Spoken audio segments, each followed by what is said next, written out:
Good afternoon. My name is Bob Nkanji. I'm a clinical nurse educator at the Resnick Neuropsychiatric Hospital and Institute. I'm also a board-certified psychiatric mental health nurse, and I am a certified emergency room nurse. I'm also a graduate of the very first MECHAN class that we had at UCLA in 2008, and I'm proud to bring you a poster presentation that we worked on at Resnick.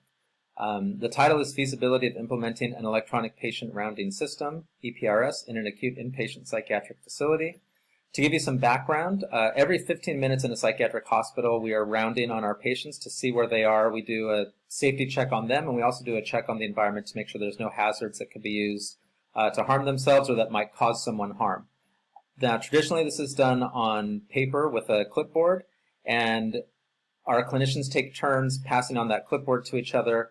And there's a little bit of variability in the practice because of that. There's not a lot of tracking that we can do in terms of data on the behaviors of rounding. And so that kind of creates a really big opportunity for us to improve the practice. So the purpose of this initiative was to ensure that patients are safe by decreasing practice variability with our Q15-minute rounding, and also to ensure that our staff are in close proximity to patients when they are performing these rounds. Our methods, so we had a four-phase approach to doing this. The first phase was the information gathering phase, where we looked at literature related to EPRS use in an inpatient psychiatric facility and also just in general safety practices that are related. There was a real shortage of knowledge with that, so we ended up having to sort of forge through this on our own, and hopefully we'll be contributing to the literature soon. There's also a decision-making phase where we had to decide on a lot of different settings for the system, a lot of different practices and workflows, and that was done in participation with a large number of our staff nurses. Also, our New Knowledge and Innovation Committee was a big part of that. We then moved into our go-live phase where we actually were ready to take this product and put it on our floors. And after our go-live phase, we had a post-go-live optimization phase where we were taking feedback from our staff and patients about their experience and also looking at data to determine how we could improve the practice beyond the changes that had already taken place. In terms of the results, they are very promising. We had no adverse events reported since implementing this technology. There's a lot of organizational support for the technology itself from top to bottom. Very importantly, we have a 97% compliance rate with our Q15-minute rounding. We're also able to use reports that can be generated to determine if there are system changes that need to be made in terms of getting rounding done on time, or if there's variability between staff, we can actually identify individual staff members and go to them for coaching or to work and see what system improvements they think they can find to help set themselves up for success. Some of the barriers that we ran into during this implementing this new initiative were, like I had mentioned before, the lack of literature on EPRS. There's really not any information out there on that. There are some apps that people have created, but there's nothing that really connects to a beacon that's worn by a patient that can ensure that we're close to the patient. So this is sort of a novel technology. There were some technological issues that had to be overcome. The banding process, where we put this Bluetooth beacon on our patient's wrist that speaks with our iPads that we're using, can be cumbersome to put on, and so there was some variability in the staff approach to putting them on, so we had to work through that.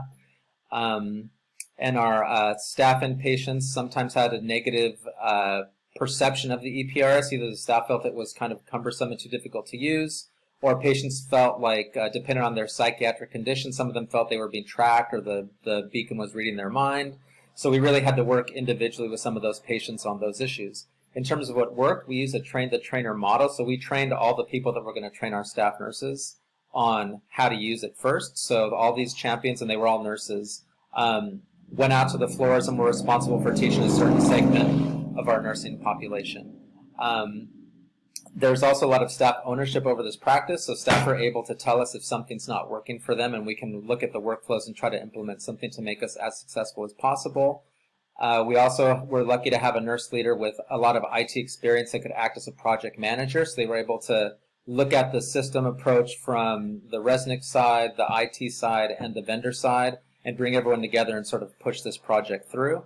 In terms of implications for our practice, there's an increased focus on patient rounding. Patients are rounded on more frequently, so instead of waiting 15 minutes to round on your patient, if you walk past someone and you have the rounds board with you, you can just check on them and they go back up to being due in 15 minutes.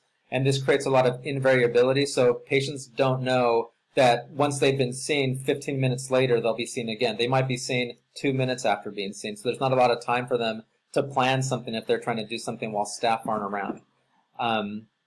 And we can also review the individual rounding practices, like I said before, and that allows us to go and coach individuals that might need it. It also gives us a chance to recognize some of our really excellent performers. We will continue to involve bedside nurses in this process. That's been a very successful thing for us. We are able to analyze the EPRS data and look at it. The next phase of this initiative is going to be to look at some of our deeper data in terms of our SOFIs and our patient experience, and look at the efficacy of using this, and has this really improved our practice versus just improving the frequency of rounding, the compliance with rounding, and the staff and patient experience with rounding. So I really hope that we get to talk to you guys next year about another initiative that has taken this even further, but I really want to thank you for your time and taking a look at this. And if you have any questions at all, you can feel free to contact any of us that are listed on the email at the end of this so that you can ask any questions. Thanks a lot. Hope you have a great day. Bye.